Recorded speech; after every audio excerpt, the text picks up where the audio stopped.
If you're someone who wants to grow big, meaty forearms, then this is the perfect video for you. So first things first, the forearm muscles are really simple, at least in terms of practical application and how we can train them. And the forearm itself consists of these two major bones. This one over here is called the ulna. It's the one on the inside. If you're, if I'm palm out to you on the inside, this is the right hand. And then there's the radius. And this one is the one that sort of twists around. And these twisting motions are important, but for our intents and purposes in training the forearms, we can really subdivide forearm training into two major categories. Number one is wrist bending, right? Which is just taking your hand from, this position or this position, this way. And what you'll notice is when you bend your wrist, you feel stuff kind of on the front of your forearm. But when you straighten your wrist, when you create the opposite motion this way, you kind of feel stuff on like the back and sort of the side of the forearm. And so if we know that those are the two major categories, and just to kind of illustrate this, perhaps slightly more clearly for some of you, if I have my forearm this way, which would be me going like this, there are muscles that kind of sit on the front like this. Hopefully you can see that. And then there are muscles that sit kind of on the back, at least of this wrist joint. And so the ones in the front, again, they bend the wrist this way, and the ones in the back, they bend the wrist this way, right? Because these guys cross the back, and these guys cross the front.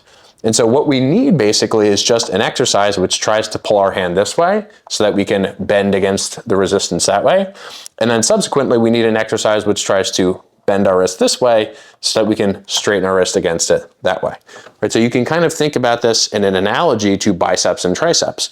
What do we need to grow our arms? We need an exercise that's trying to straighten our elbow, that, against which we bend our elbow. And then we need an exercise which is trying to bend our elbow, against which we straighten our elbow. Biceps, triceps, same concept as front of the forearm, back of the forearm. Okay, cool.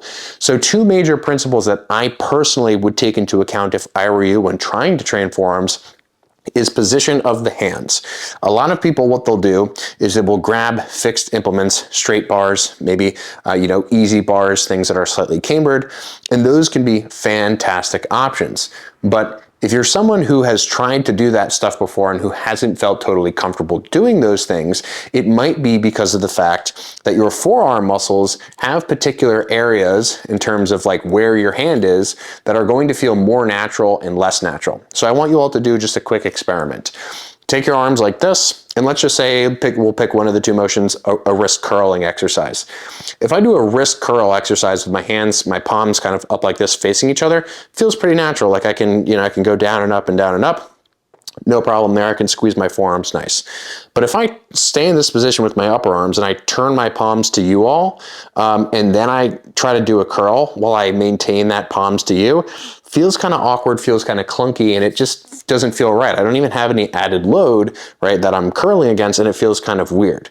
Okay, so this tells us something. This tells us that there are going to be particular forearm positions that are more comfortable than others. So how we find these positions is basically by grabbing free moving implements. So an example of this would be if you took two D handles and you looped them onto the same cable stack. What you could notice about that is that you can actually rotate your hands.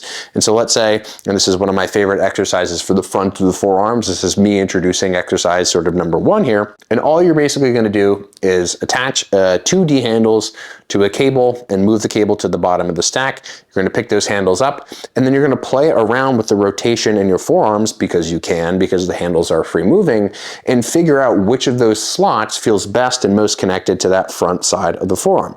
No right or wrong answers necessarily here. You don't have to subscribe to a single forearm position. But again, if you're someone who historically has just grabbed a straight bar and done wrist curls that way and felt fine, totally fine. No sort of wrong answers in relationship to that if that has felt good for you. And so the second category of exercise is basically just the same motion, but loaded in an opposite direction. Remember this whole demonstration here, wrist going this way and wrist going this way, we're just changing which way the wrist is getting pushed or pulled. And so in the case of the wrist extension activity, we can actually keep the cable low, or you can move the cable wherever you want as long as the principles are in line. Grab the handles and basically just figure out, okay, what forearm position, wherever my hands face, which position feels good. For me, having my hands sort of pointed directly toward the ground if my arms are like this doesn't feel too comfortable. It might for you, but it doesn't for me. So what I do is I move my arms a little bit wider. I rotate my palms just a little bit toward the ceiling, and then I rotate slightly inward to outward relative to how I'm showing you all right now. And so again, is there anything wrong with just grabbing a fixed bar, anchoring, yourself down in your forearms and doing the wrist extension? No, and that might feel perfect and that might feel comfortable for you. Again, I'm just providing additional sort of information and feedback to you all based on my own experience that may actually help you in terms of how you're trying to apply these concepts, because some people, they do the straight bar fit thing for the first time and then they assume that there's like something wrong with their wrist or their forearm, when in reality all they needed to do was just change the implement that you were using. Another option that I really like for this, and perhaps even more, is actually just using a rope to do the wrist extensions. Because with the rope, it's actually a little bit easier to hold on and sort of use the bottom of the rope as support against the bottom of your wrist. And so that is actually an option that I've come to love. And it's really easy, again, much like the knee handles, to manipulate where specifically your wrists are rotated. So that's kind of overarching principle number one, in addition to a couple of different exercises that you all can do.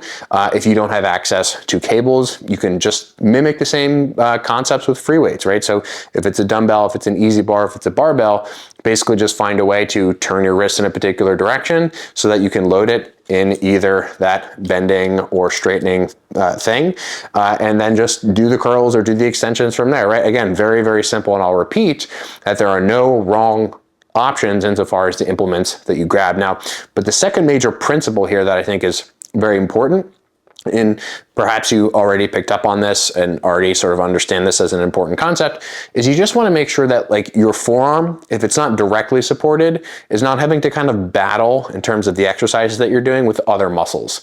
So oftentimes what I'll see people doing is I'll see people doing exercises where, let's say, they are up against a cable column and maybe they're grabbing a straight bar and they're kind of standing in front of it, and they're basically like having to hold like an isometric curl with their biceps and their elbow flexors the entire time that they're doing the wrist extension. So just make sure that in that case, the wrist is either directly supported by something underneath of the forearm. You can even use your opposite hand and do it single arm, or just that the resistance is such that it's very easy on your shoulders and your elbows. Again, you don't want to create other sorts of challenges as you're trying to target the forearm muscles and the muscles that are bending and straightening the wrist, if that is your goal. Again, we want to eliminate other potential problems and other potential rate limiters.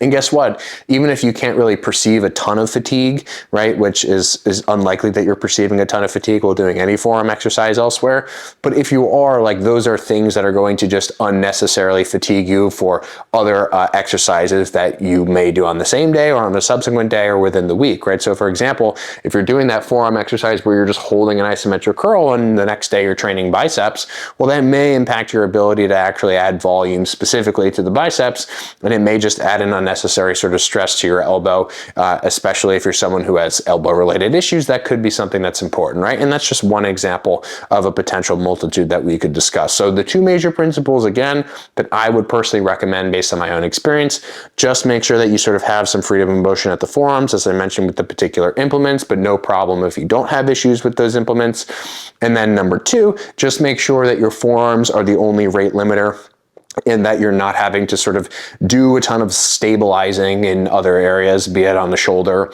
or the elbow, etc. So I hope this video was helpful, a simple breakdown for the forearms, and I'll see you all in the next video.